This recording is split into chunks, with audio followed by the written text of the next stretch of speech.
don't ever smoke the dizzy, but we can always share some disease. It's just a cup in time. This song doesn't have to rhyme. Life's all of us, not every moment we can be feeling fine.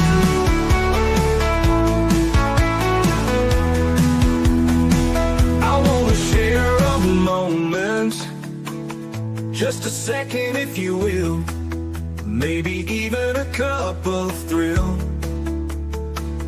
We could share this performance. It's tea time, come sit with me. Well, welcome guys, Miss Liz in the house, and we have the final 2 of July for 2026. That's right, season 7. Can you imagine we're all going into August next week? I can't believe that we're already there.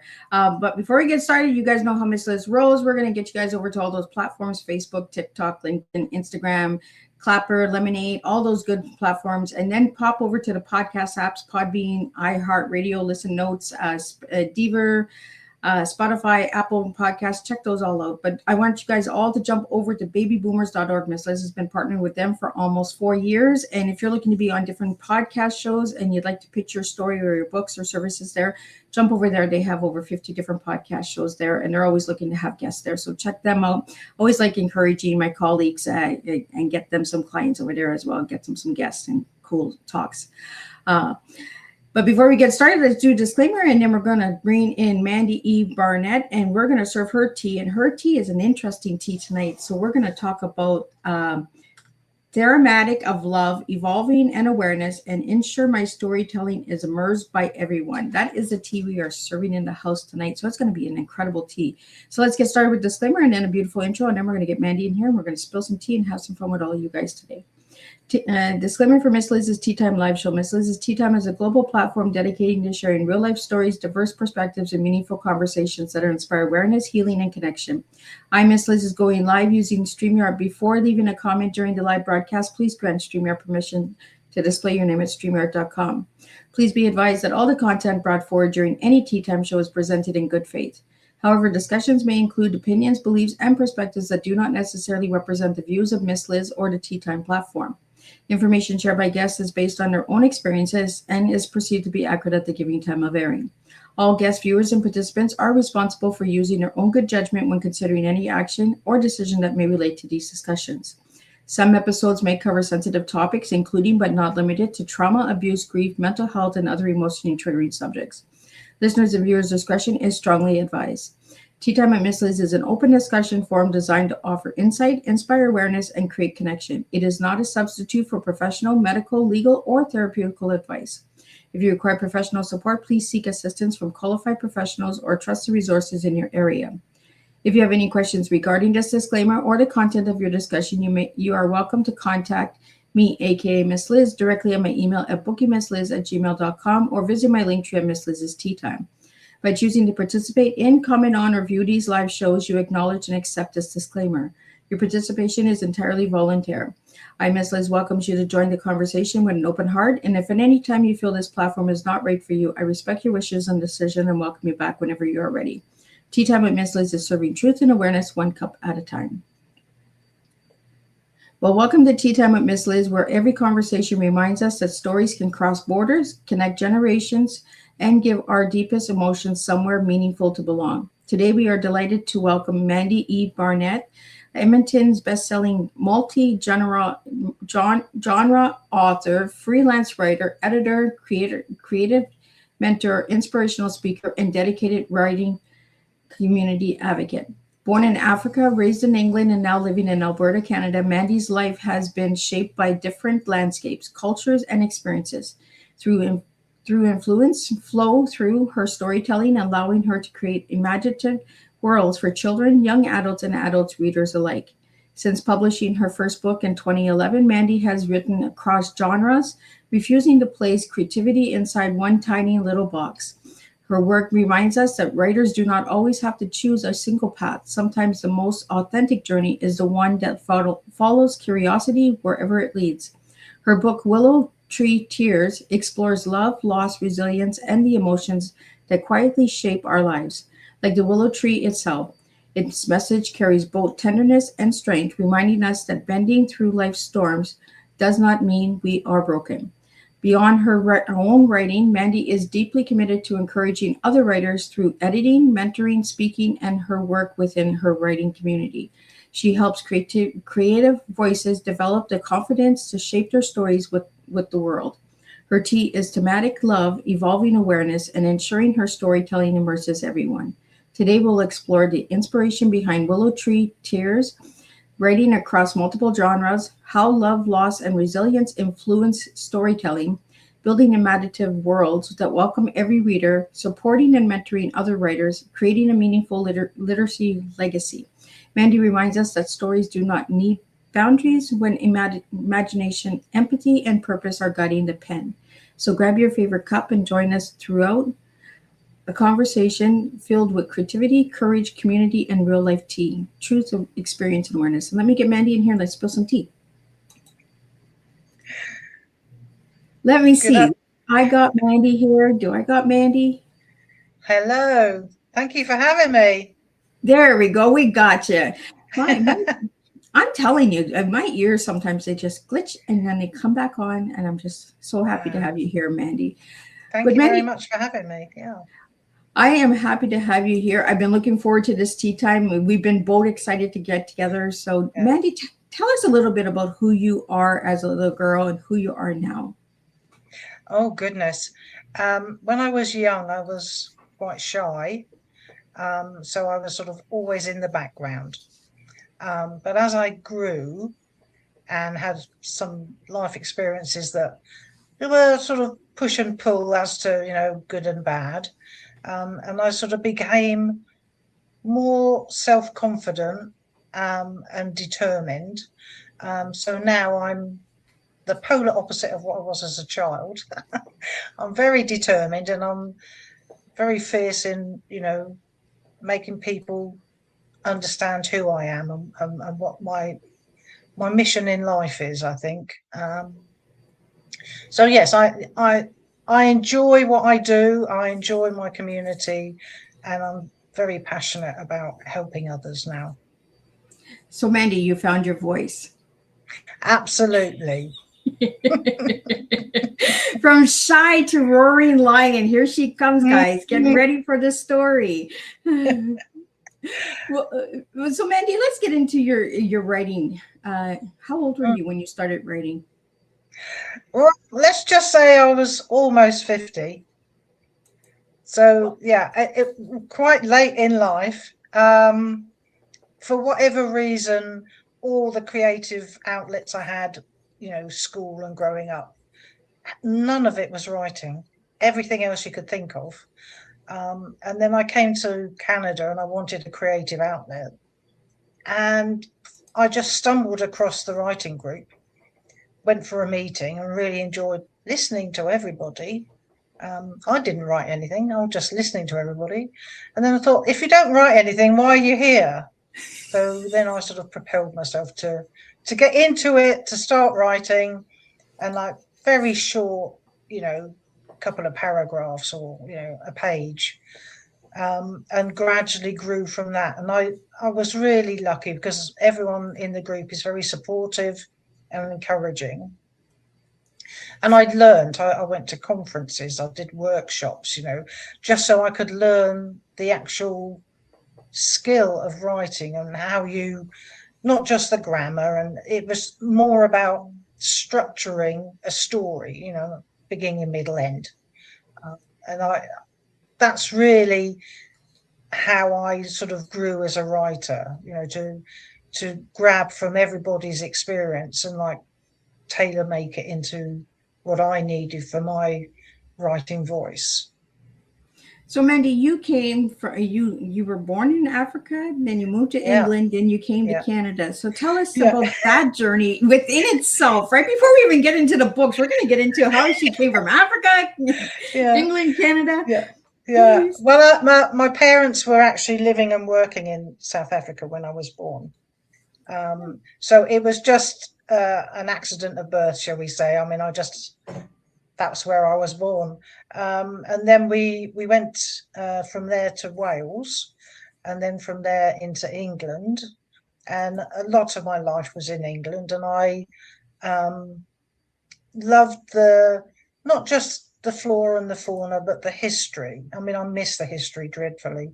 So, I mean, you've got something like Stonehenge, which is, so old, up to sort of manor houses that are sort of 17th, 18th century, and you've got churches from the 12th century.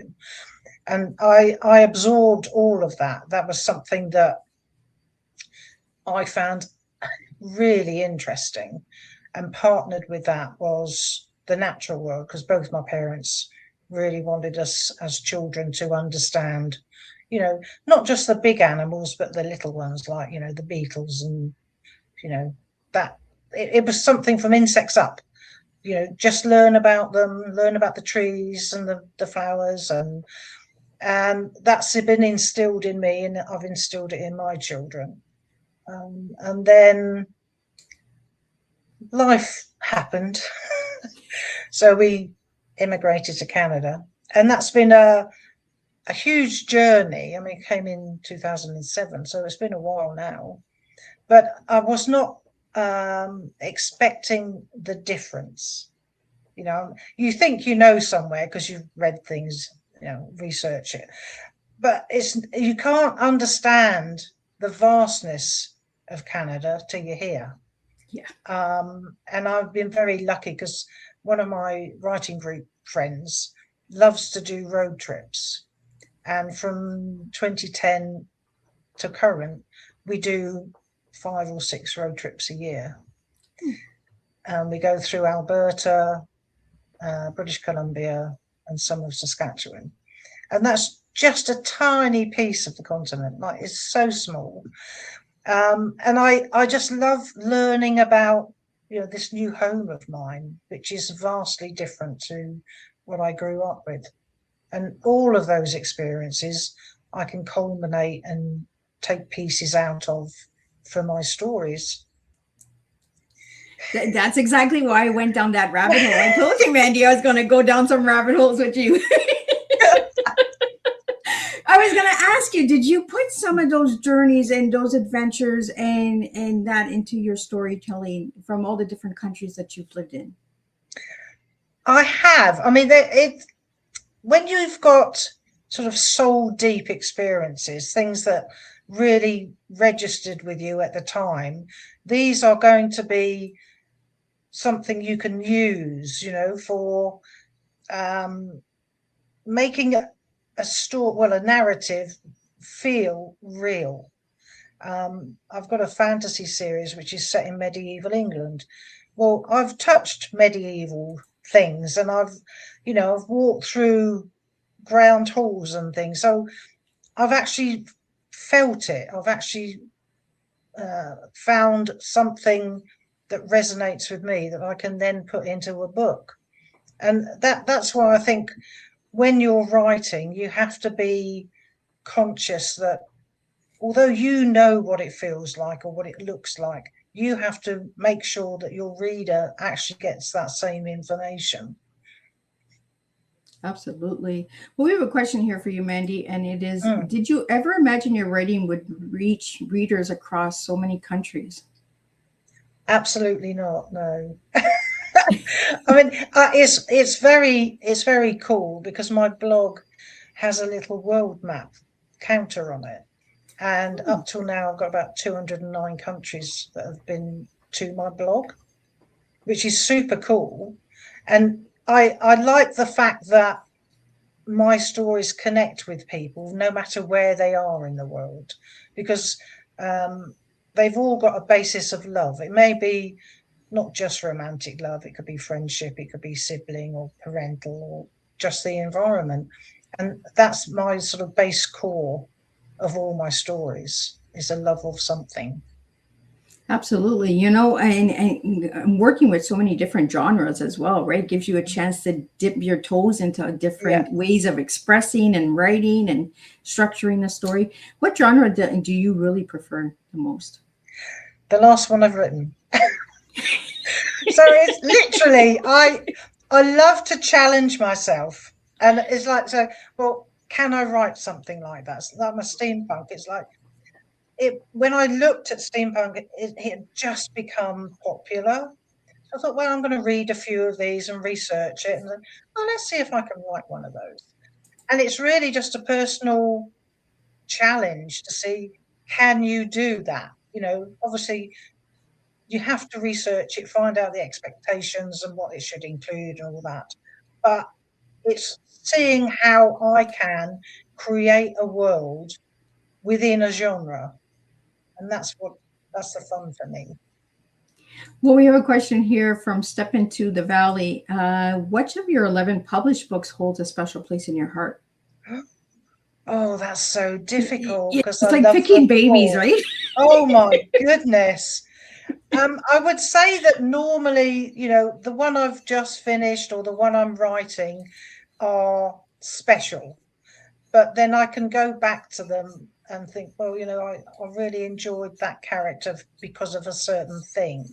I know this will sound awful, but I quite like the villains in my books because they are, you've got such a character. They're flawed, they do things you think, oh, that's awful. But I enjoy writing them because it's an opposite of me. And I think, let's dig deep into their psyche and figure them out. So I would say that most of the women in my books I enjoy, because I make them very strong and determined, and that's a reflection of my personality, I suppose. So they hold a special place in my heart. So, Mandy, is there a character that is you in your books? Oh, I'm not going to admit that. She's not. There's parts of me in all of my characters, regardless of genre, gender or anything. There are snippets of me, because you have to utilize what you've experienced in your life, how you've reacted to something, and you think, well, my character will react this way because that's how I would react, or they've got a personality quirk. I think, well, people have seen that in me and I can put it in a character. So I don't think any writer can say no character in any of my books is me, because that's not true. So, Mandy, if they read one of your books or all 11 books, would they be able to pinpoint you in those books? Oh, they'd have to know me really well. I mean, so you have to have tea with her. So you have to understand. Absolutely, because there's certain things that people close to me will figure out. That's part of you. They figure that bit out, and there's other things that are deep, dark secrets that I'll never admit to, that are in the books. This is why we're having her for tea, guys. Well, we have a comment here. I just want to read it out to all the listeners. I love that you support new writers while continuing to create your own stories. That's truly inspiring. Mandy, what is it about supporting new writers for you? Well, because I received so much support and encouragement, and now I'm sort of further on in my career, and I've had the experiences, and I've learned so much. I want to pay it forward, basically, because why am I keeping it as I'm not a gatekeeper. I would rather have my experience given to someone who's on the beginning of their journey. So when I host our writing meetings, if someone says to me, I'm really struggling with this, that, or the other, I say, well, send it to me. I will look at it, or we can sit down in a coffee shop and talk about it together, whichever works for you. Because as a community, we're not in competition with each other. We should be helping each other. Yeah. And that's really my goal. Absolutely. If we support each other more, there would be a big, huge difference in this world. Absolutely. You know, let's just take out all this competition and let's just have some fun and share together. Because, you know, Yeah. when you sit and you have this conversation, you open ideals and you open opportunities for somebody who might not even know that that opportunity is within themselves. Oh, absolutely. You know, I mean, we as writers, we all write differently. We've all got a certain way of doing something, you know, constructing a, you know, because although people say you're probably a pantser, I like the word free flowing instead, because the words come out, you know, as a flow, and I just type them. And other people are like very, you know, they've got a regime. So like, this is what I have to do. I have to write, you know, index cards, or I have a huge inspiration board, or whatever it happens to be. And I mean, I do use other tools, and a lot of my work is like just free flow, and I don't plan it at all. I'll just go back later and do all the edits. But sometimes I've had to do planning, and that's another learning curve. It's like, okay, I've not done this before, so how do I approach it? And you just ask a couple of people that you know do that sort of regime, and say, right, how do you start something? I mean, I've got a crime trilogy that is on the back burner, but getting there. So I had to make sure that through 3 books there was an arc, but each book had an arc, and then I had to make sure that the last book solves the problem from book 1, and had to do a date from the last book and backtrack to the first book. So there was planning in it. And other ones, I just go with the flow, and there it is. You know what? That's the best way sometimes, is just go with the flow, because when you go with the flow, Mm. you have the most fun, right? Oh, yeah. Mandy, out of all of the 11 books that you've written, which one was the hardest one to write? In terms of actual narrative construction? Yeah. That's a really good question. I don't think I've got one that's really, really hard, to be honest with you. I think because my brain works that as I'm writing, I'm seeing it as a movie. And sometimes if there's something that needs research, that will just hold me, obviously, for a little bit. But I try and just put like a little tag, so, you know, insert here. Um, so that I don't like pause myself, and then I get a hiccup and think, oh no, where was I in the story? So I really believe that for me personally, it's easy just to go into the narrative, follow where the characters are leading me. I mean, sometimes they take me in completely different directions, which is the fun of writing, obviously. And then you go back, you know, an hour later and think, why did we go this direction when I thought we were going this direction? But you know, you can't force it. I think you have to like let it lead you where it wants to lead you. You know, and a lot of listeners who are not writers will not understand that the characters take you on a journey without understanding the journey. And you're Yeah. like, sometimes I wasn't even going that way. Why are we going there? Like, you know, Yeah. you go down that way and you're like, oh, interesting. But I still Yeah. wanted to go that way. Yeah, but I mean, the thing is that with my steampunk, I mean, it started as just a short story when I was in a writing retreat, and all we got was the title Toy Maker. So I wrote about 7,700 words on a toy maker. And I just put it aside, and it stayed aside for a long time. And when I went back to it, I just thought, I'll make it a small novella, so I'll write up to the story I'd written, and you know, from that to the end. Well, that didn't happen, because my main character said, this is about me. It's not Not about you. the toy maker at all. So that's where I went. I went with her instead. But you can never really predict where it's going. You know, you can plan some things, but it doesn't always go the way you plan. Absolutely. It's a real Alice in Wonderland being a writer. You just never know where that white rabbit's taking you. Yeah, exactly. Well, we have a couple questions coming in for you, Mandy.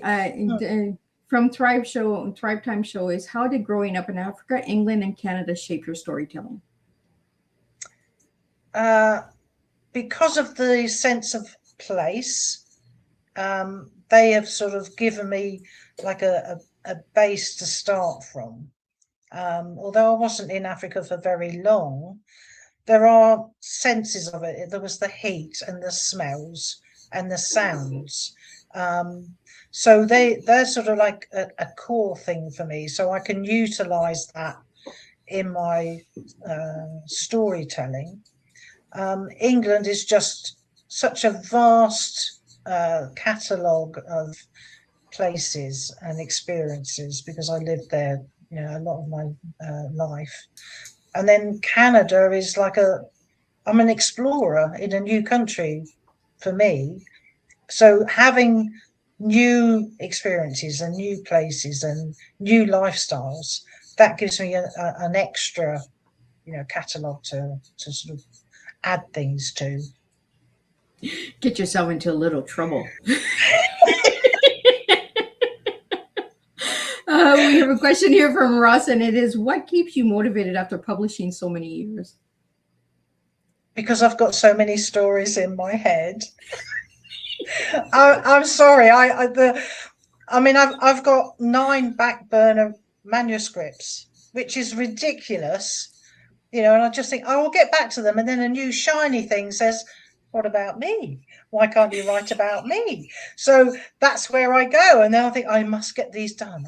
I have to go back to these, and the one that's getting published in September, I started writing it in 2015. So it's sometimes it's not right. It's not the time to put it out in the world. So leave it there, let it sort of germinate. And I go back to them occasionally and say, let's see what I can change and revise, and what I've written, is it enough or does it need more work? And then I just get a sense of when it's ready to go. I don't think that's a sort of instinct thing. I just think that's the one that is shouting the loudest, so that's where I'll go. Well, it's kind of like making jam, right? Preservers, or pickles. Yeah. Don't eat those pickles until 2 years from now. Exactly. Their time will come. Right, when I make beets, my kids are in them right away. I'm like, no, let them sit. Like, but they're like, Mommy, they're so good. I'm just like, no, they need to sit. The longer they sit, the better they'll be. Yeah.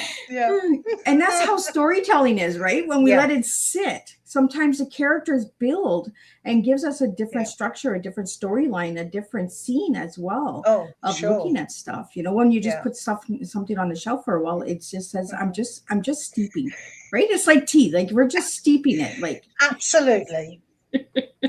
Well, Mandy, we have this question, and then I want to get into your book, The Willow Tree Tears, and I'm going to get you to hold it up. But we have this question. What advice would you give someone writing their very first book? Okay. Find a group, get feedback, get support, get encouragement. Once you think you're happy with it, get someone to read it that you trust, that is, hopefully a writer, not just, family. And then if you can, go to workshops or conferences, just to learn your art, and be very conscious of how you're writing and making sure that you have a voice. It takes time to find your voice, but initially you should be writing the way you feel is right for you. Don't try and mimic someone else. Just be your individual self. And then once you've had the feedback, you can work on it again. And just make sure that your story reflects what your mind conjured up. You know, and we're giving so many good pointers out there for anybody that's choosing to write their first book or jumping into the writing. Like you said, you got into it in your 50s. You were a late bloomer. Like you got into it, but Yeah. Mandy, Yeah. what got you into writing in the 50s? Was it you were just sitting around and you're like, I'm going to do this writing thing? Well, I think it's because we came to Canada just before I hit that date. And before then, you know, as I said, I did lots of things, sculpture and painting and everything else you can think of.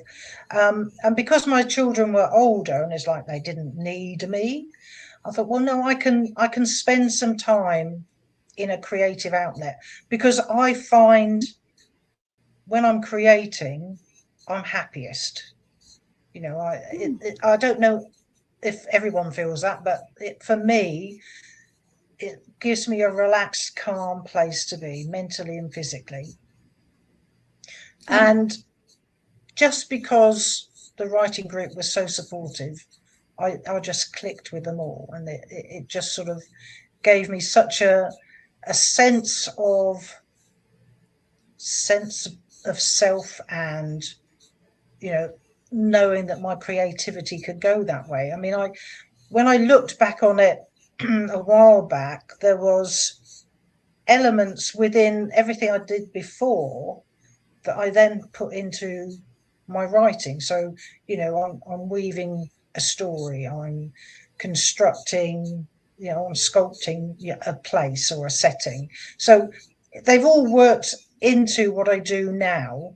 But I think for me, writing is like the ultimate creativity outlet for me. And obviously life experiences, I mean, I've got a lot of those, so I use them in my writing. Well, Mandy, let's talk about the book that that Mickey sent me, and it's Willow Tree Tears. Tell us a little bit about that book. This one? If you can hold it up and just tell the audio listeners what's on the cover and all that. Okay, so these two people, this is Lucio, and this is Madison, and she's a champion barrel racer living in Alberta, Canada. And she's had not a very good high school experience because she's different. She lives on a horse ranch. So most of the time, you know, she's done mucking out and grooming before she's gone to school. She hasn't got, you know, the aesthetic that everybody thinks she should have because she's female. That's another bugbear for me. But anyway, I digress. And her high school experience was some bullying, and then this one young man decides that he will protect her from the bullies, and they have a really good close relationship. And subsequently after school, he becomes foreman for the ranch, and he thinks that she and he should get together, but she doesn't think of him that way. She's very fond of him, but it's not a romantic feeling at all. Anyway, the last rodeo of the season, she bumps into Lucio, who is a very suave, very good-looking Italian man. So that's part of me, if people are thinking about it. Anyway, they sort of start this relationship, but of course, Colton, who's the foreman and friend, doesn't like that. So then it becomes a very sort of conflicted relationship between the three of them. And of course, Madison is thinking, why on earth would I spend my life with someone that lives in Italy and only comes for business here, when I've got someone that knows my life, knows how we do things, you know, and I've got history with. So she's trying desperately to find balance, but knowing that her heart wants Lucio and not Colton. The Italian boy, right? You know, there's Yeah. always that three-ring circus, right? There's always Yeah. the bad boy, the good boy, then the girl. Yeah. Or it's the opposite, right? The good Yeah. girl, the bad girl, and the boy. Exactly. But I mean, we've all experienced it. You know, you've got two people vying for your attention, and you're thinking, okay, which way am I going? Which direction should I be going in? And it's difficult because you're either led by your heart or you're led by your head, and never the twain shall meet because they both have a different opinion. How many of you out there listen to your head or your heart? The heart always gets burned. I don't know, man. It does cause difficulty. Let's put it that way. Absolutely, right? So how did you get the title of this book, Willow Tree Tears? Well, because I love willow trees anyway, but willow trees, they do, you know, they're called weeping willows in America. So I wanted something to resonate, not only for the fact that it was the name of the ranch she lived in, but it reflects how she's going through this turmoil of emotions. And she will, you know, think, well, you know, she lost her mother, so she's only got her father. So it's significant in that way. It's significant that, you know, maybe she should not do anything about going off with this handsome chap and just not, and knowing that it's wrong, and just trying to think, you know, traditionally I should stay where I am, but the excitement and adventure is pulling me. So the actual title reflects a lot of different things for Madison and her life. So, Mandy, if you could hold the book up again, do you have a willow tree on there? Sorry, I missed that. Do you have a willow tree on the cover? Willow Tree Tears, yeah. Yeah, is there a tree on there? Yeah, well, the thing is, because it's not highlighted, there are streams down. Okay. You can hardly see it, but it's because of I wasn't allowed to do the cover. It was the publisher did the cover, because my idea of the cover was slightly different. But you know, sometimes you have to go with what the publisher thinks is best for the genre, and so I just thought, okay, go for it. But most of my books, I have an artist that I work with, and I say, this is what I want. Can you make it happen? Well, that's the thing, right? A lot of people that don't know the writing world, they don't know that the publisher, you know, will have ideas or tell you that this cover that you think should be good is not good. And they take you down these rabbit holes and you're just like, but that's not what I wanted.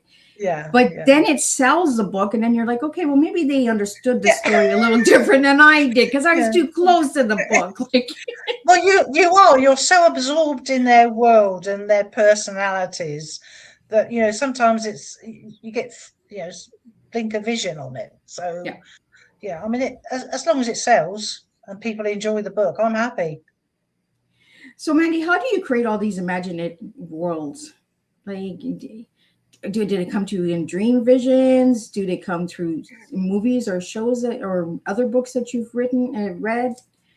Like, one how thing do you don't know about worlds? One thing you don't know about me, I don't have a TV. Oh, well, that's a good start, guys. So that gives you a lot of time to play up here. It comes out of my head. But then again, you know, I love writing prompts, whether they're visual or text, because that's how I learned how to write. You know, just getting something and going with it and thinking what pops into your head and just write it. So prompts I love. Sometimes there's dreams. I had one book where I had a dream which was very specific and vivid about a young girl throwing herself out of a window. And you're thinking, whoa. And that's in one of my books. But I don't know where it came from at all. And then the book that's coming out in September is 3 true news stories, and they're really bizarre, really oddball. And I just utilized parts of them and incorporated it into a book. So I mean, ideas can come from anywhere. I mean, I mean, one of the things that really I wanted to do for Willow was that, I mean, as an English person, the only time I saw cowboys was on the TV. And then when I came here, the real cowboys, so I'm driving past a ranch and they're out there with the cattle. So I'm screeching to a hole, this is the highlight of my life. And they're thinking we're just working. I know, but for me, that's really special, and then going to a rodeo. I'd never been to a rodeo. And it's super cool. And I'm thinking, okay, this is a way of life that I have no idea about. And I was lucky with Willow because I connected with a real champion barrel racer, and she helped me with all the technicalities of the race and everything. So, you're learning about things all the time and experiencing things all the time. And that's, that's all this information that you keep as like little treasures, and then you can use them later on. So Mandy, what is it about cowboys? Is it the cowboy hat, the cowboy boots, or is it all the package? Just a cowboy. Because they're out there on the ranch on their horse, and I'm just thinking, oh, this is super cool. For my listeners out there, if you're into cowboys, what is it? Hats, cowboy boots? Is it the whole package? Like as little girls, we always think of a cowboy coming and rescuing us, right? Or a good guy in a uniform coming to get us. But in Willow Tree Tears, you put in an Italian boy. So do you got something for Italians too? Absolutely. Yeah, when I was in Italy years ago, oh goodness, there were so many good-looking men. It's like, oh my God. And I follow an actor at the moment who's Italian, and I'm just obsessed with him. He's just the perfect representation of Lucio from my book. Oh. If it ever got made into a movie, I'd absolutely. I don't care who else you have in the movie, but he has to be the Italian, because he's just the epitome as far as I'm concerned. Yeah. Have you ever thought of putting any of your books into a movie? I would love to put them in, but I mean, I haven't got that far yet. I'm busy doing so many other projects. It's not funny, but anyway. Out of the 11 books, if you could choose one, which one would you put into a movie? Well, if I could get my Willow Tree and have my Italian actor, then definitely that one. But I think if push came to shove, I would like my steampunk, the Commodore's Gift, because it's a very strong, determined woman who's in a male-dominated world, and makes so many changes, and then they understand that without her, they wouldn't have got the result. So that's a good movie to have. Well, Mandy, we're 2 months away from September, and you said you have a book coming out in September. Do you want to put a plug in for that book a little bit, or? Yeah, I mean, it's as I said, it was. I used 3 true news stories. They're all very bizarre. And it's about a young man. So it's suspense and coming of age. And there's an incident that makes him do something remarkable.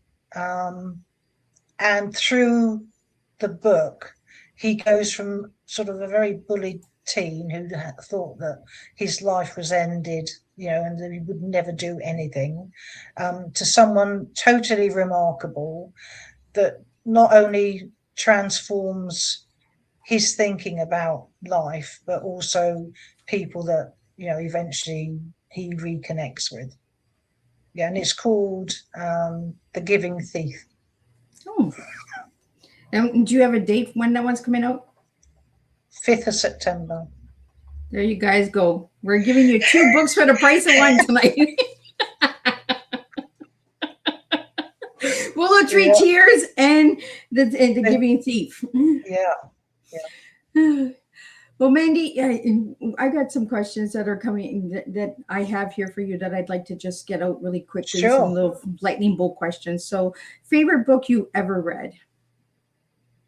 The book that I reread all the time is one called Fernie, and it's by a gentleman called James Long.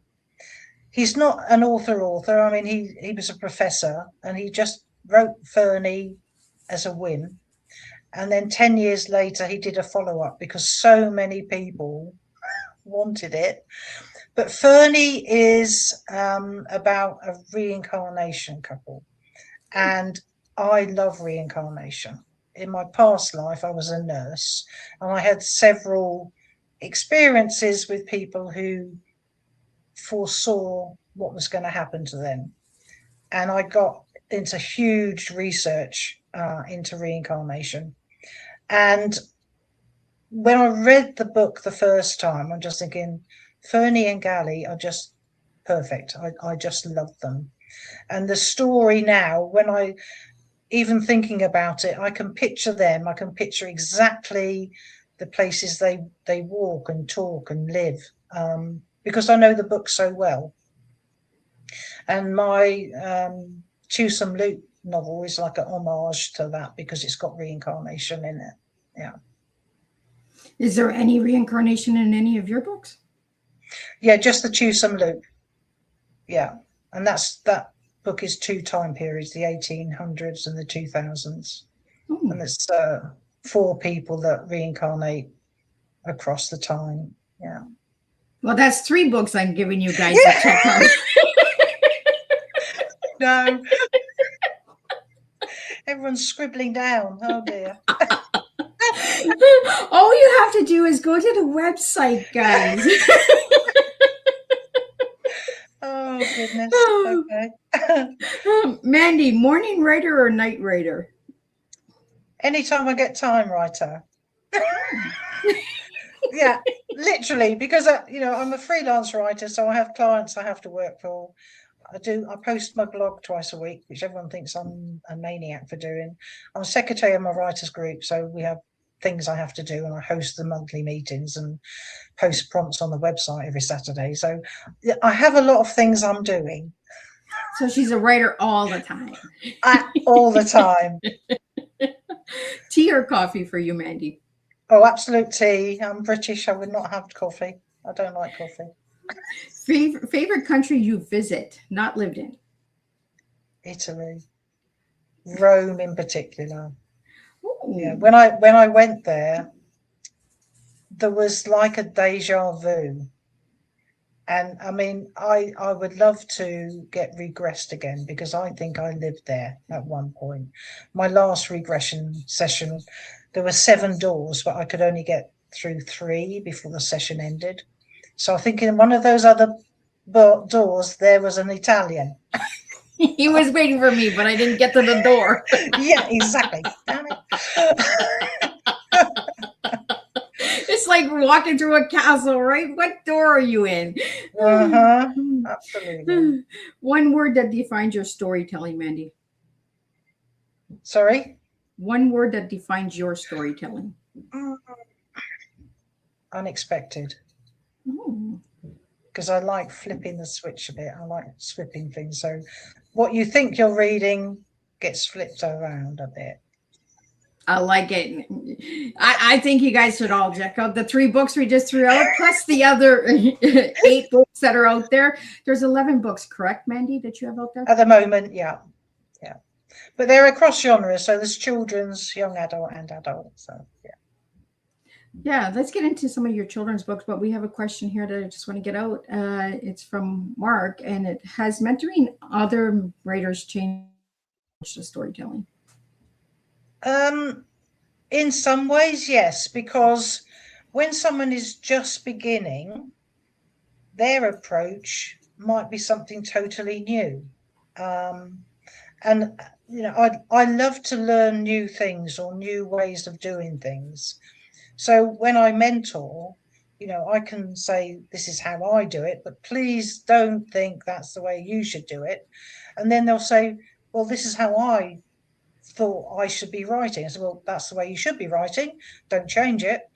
But then I find, something quite interesting and new about how someone else approaches it. And I think that's just the learning curve that you have as a writer for as long as you're writing. So Mandy, let's talk a little bit about your children's books. How many children's books do you have out? I've got 2 little children's books. Do you want to see the covers? Absolutely. This is Rumble.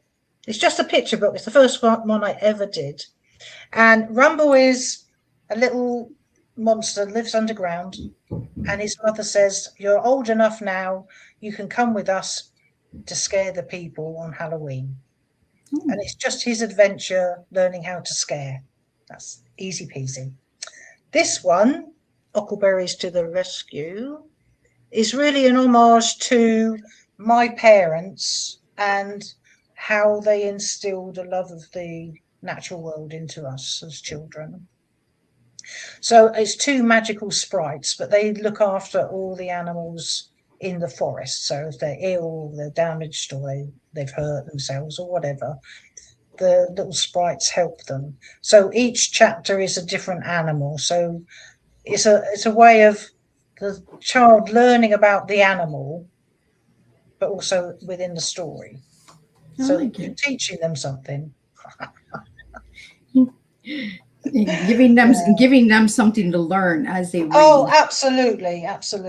And I think, that's important, to have something in a children's book that will give them information and something that they can enjoy without realizing that they're actually learning.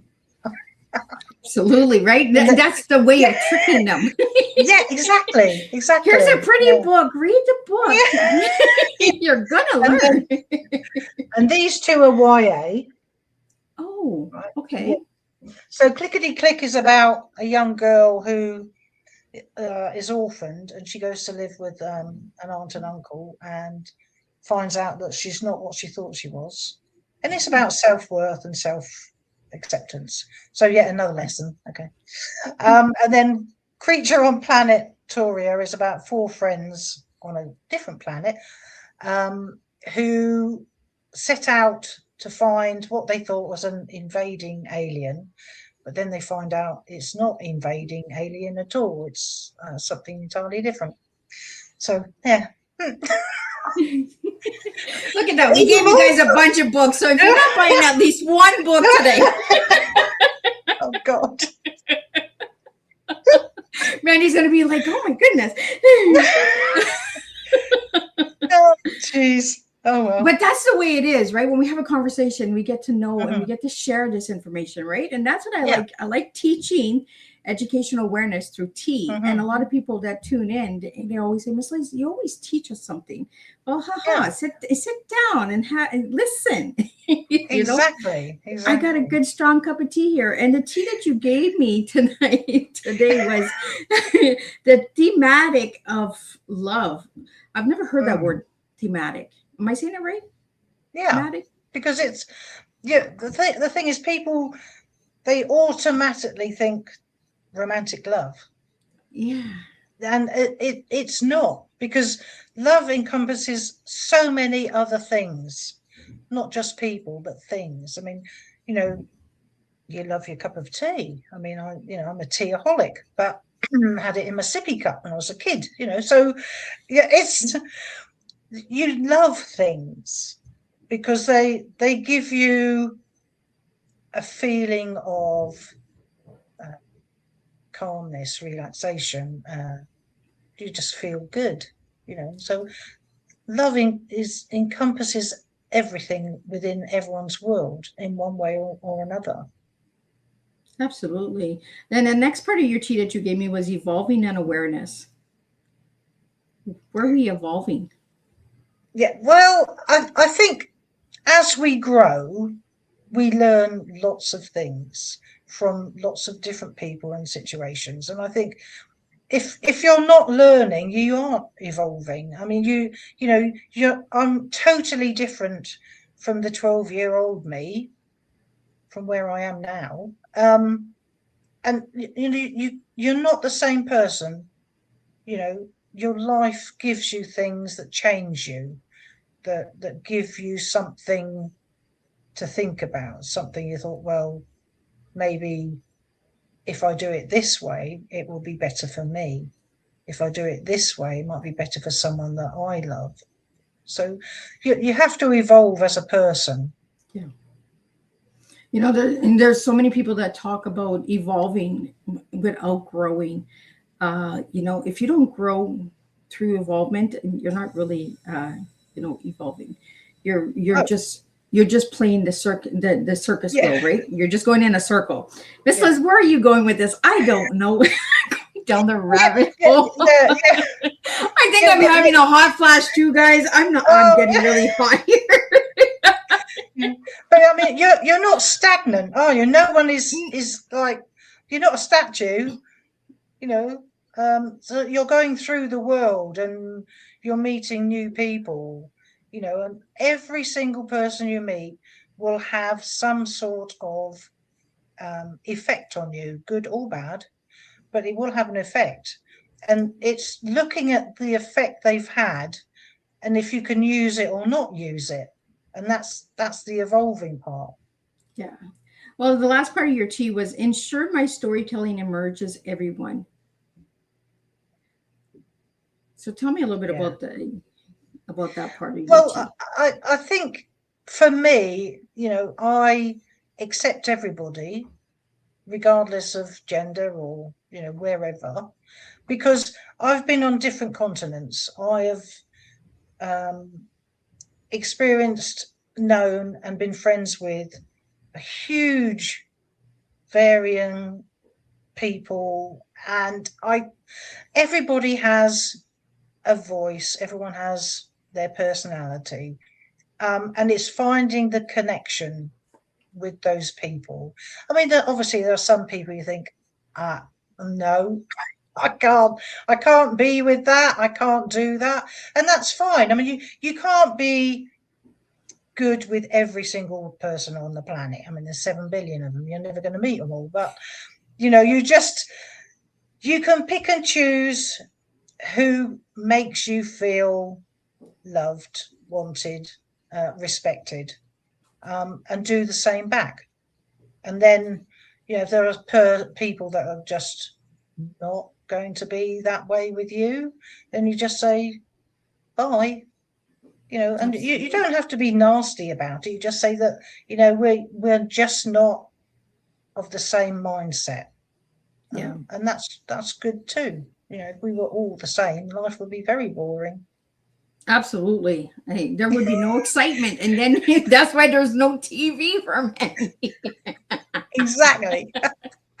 So Mandy, if you could spell out your website for the audio listeners and the listeners that are watching right now, and give your final message for tea time. Okay. So it's MandyEve-Barnett.com, MandyEve-Barnett.com.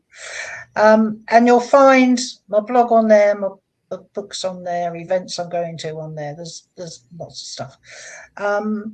And I just want people to feel that I'm approachable, that if they've got a question about something, you can just drop me a line, and I'm really happy to answer any questions. And I really love meeting people in person. That makes what I do in isolation really, really worth it. Well, thank you so much, Mandy. I really enjoyed this conversation with you and sharing your books and your stories. And I want to thank all the listeners and viewers that tuned in and brought in your questions. I could not do this without all of you guys. Just a quick recap of what today's tea time was, and then we'll be back for the last tea time of July with Edwina, and she'll be sharing her story called The Colors of Love.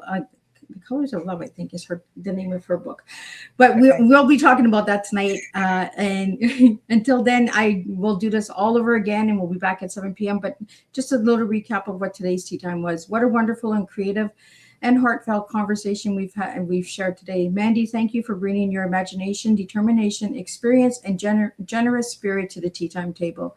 Today's conversation reminded us that creativity does not always travel in straight lines. It wanders, it explores, it crosses genres, countries, age groups, and emotional landscapes. Through your writing journey and Willow Tree Tears, you have shown us that stories can hold both sorrow and hope. They can honor what has been lost while still making room for growth, connection, and new beginnings. We explored multiple genre writing, imagination, resilience, creativity, confidence, and the importance of building communities where writers feel encouraged rather than isolated. One of today's greatest takeaways is this: a writer's voice becomes strongest when it is allowed to grow beyond expectations and follow the stories that generally call to the heart. Mandy, your work reminds us that writing is not about producing books. It is about creating connection. It is about helping readers feel seen. It is about encouraging other storytellers to believe their words matter too. As we close today's tea time, I'd like to leave everyone with this thought. What stories have been quietly waiting inside you because you believed it did not fit neatly into one category? Perhaps it was never meant to fit. Perhaps it was never meant to open a door that did not exist before. Mandy, thank you for sharing your creativity journey and for continuing to nurture writers, readers, and stories without boundaries. Until next time, continue following your imagination, continue creating from the heart, and continue serving real life tea, truth, experience, and awareness. And today's takeaway from Miss Liz is, like a willow tree, we may bend beneath the weight of life's storms, yet our roots can remain strong. Through creativity, connection, and the courage to keep growing, even our tears can nourish the stories that help others feel less alone. And I'll see everybody at 7 p.m. and we'll do this all over again. Thank you for having me. I really enjoyed it.